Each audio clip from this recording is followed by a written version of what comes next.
प्रिय विद्यार्थियों, स्वागत है आपका जनसेवा शिक्षा निकेतन के इस चैनल पर। पिछले वीडियो में हमने ये अध्ययन किया था कि अक्षांश रेखा क्या होता है, देशांतर रेखा क्या होता है और खगोलविदताओं द्वारा पृथ्वी पर समय किस प्रकार से निर्धारित किया गया है। पिछले वीडियो के माध्यम से हमें कुछ कमेंट्स आए हैं कि अंतरराष्ट्रीय तिथि रेखा को एक बार विस्तृत तरीके से समझाया जाए।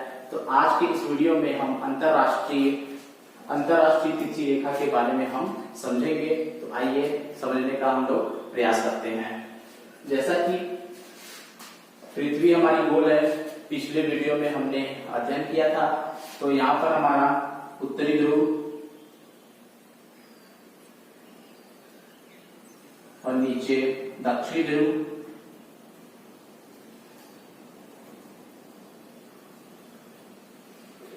इस तरफ हमारा ईस्ट होता है और इस तरफ वेस्ट होता है।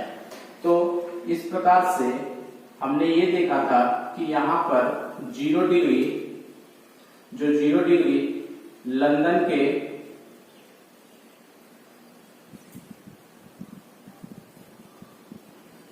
ग्रीनविच से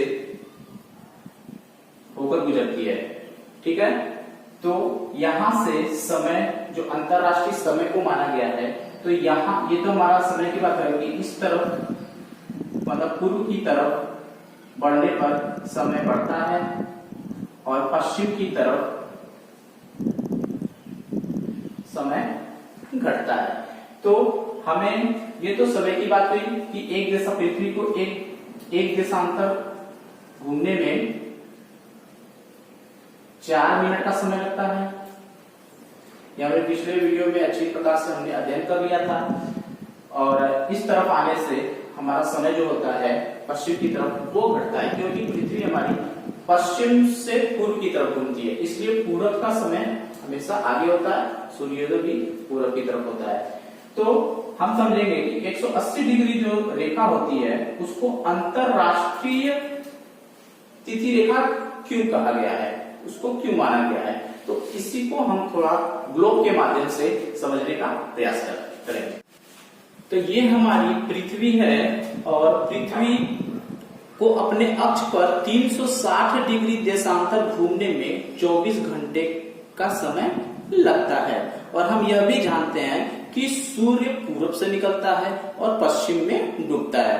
यह पूर्वी और पश्चिमी 180 डिग्री रेखा के देशांतर के बीच 24 घंटे या एक दिन का अंतर होता है। और लेकिन ये होता कैसे है, तो इसको हम थोड़ा सा समझेंगे। और अंतरराष्ट्रीय तिथि रेखा को 180 डिग्री रेखा को अंतरराष्ट्रीय तिथि रेखा क्यों माना गया है, तो इसको हम थोड़ा सा ग्लोब के माध्यम से हम समझेंगे। अब हम यहाँ पे देख रहे हैं कि ये जो लाइन है यही 0 डिग्री देशांतर रेखा है जो लंदन के ग्रीनविच से होकर गुजरती है। ये हमारा 0 डिग्री देशांतर रेखा है। तो और इसके ठीक अपोजिट जो लाइन जाती है ये वही 0 डिग्री देशांतर रेखा है जो 180 डिग्री देशांतर रेखा होती है। जैसा कि आपको मैं दिखा दे रहा हूं, ये देखिए इसके ठीक अपोजिट ये 180 डिग्री देशांतर रेखा है। 180 देशांतर रेखा कोई 2 रेखा न होकर एक ही रेखा है।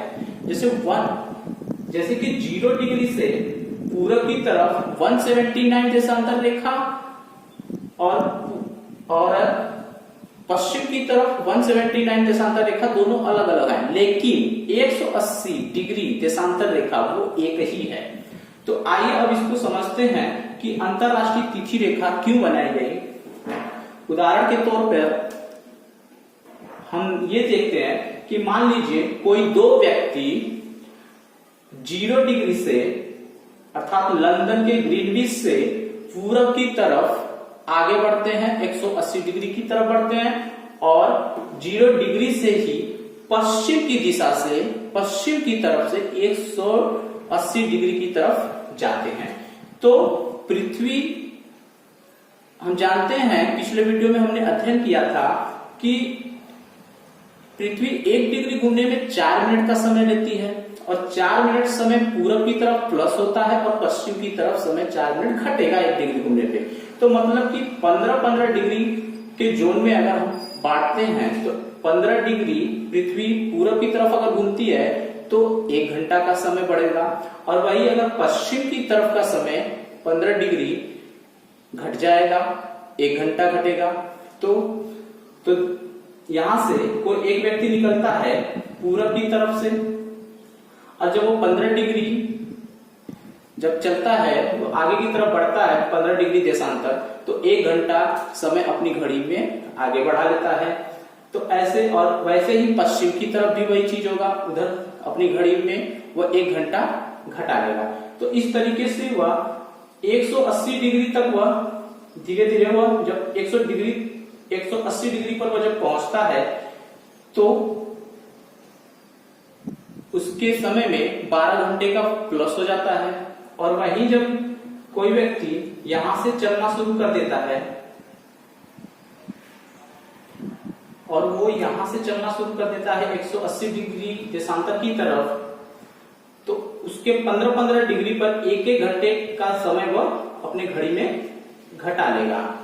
तो इस प्रकार से दोनों व्यक्ति एक ही जगह से चले थे और एक ही जगह पर आके पहुंच जाते हैं, लेकिन यहां पर 24 इनके पश्चिम की तरफ समय जो रहेगा वो पीछे रहेगा और पूरब की तरफ का समय जो रहेगा वो क्या रहेगा, वो घटा रहेगा।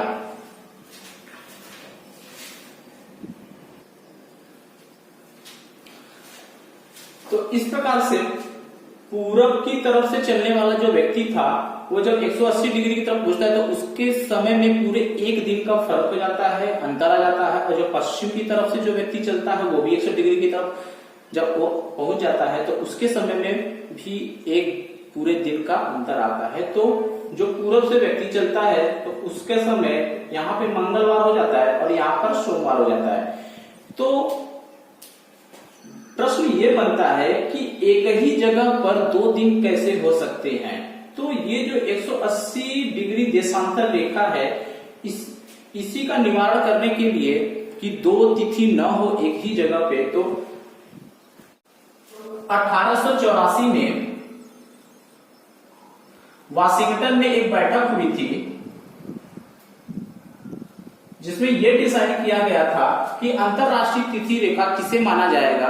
तो 180 डिग्री देशांतर रेखा को अंतरराष्ट्रीय तिथि रेखा माना गया। क्यों माना गया?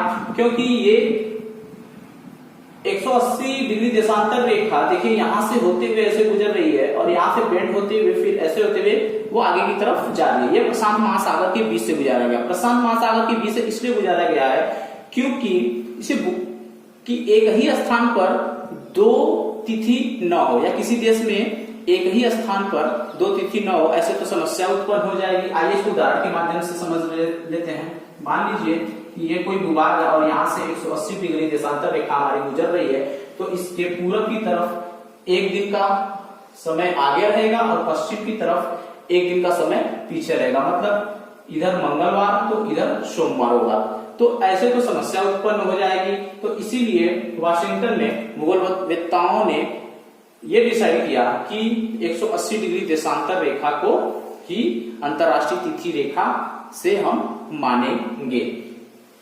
तो दुनिया भर में एकरूपता बनाए रखने के लिए विश्व में समय सारणी और तारीख को एकजुट करने के लिए अंतरराष्ट्रीय तिथि रेखा को तैयार किया गया था। तो आई होप कि आपको वीडियो अच्छे से समझ में आया होगा। आगे का वीडियो हम आपके लिए दोबारा से फिर लेकर आएंगे। तब तक के लिए धन्यवाद।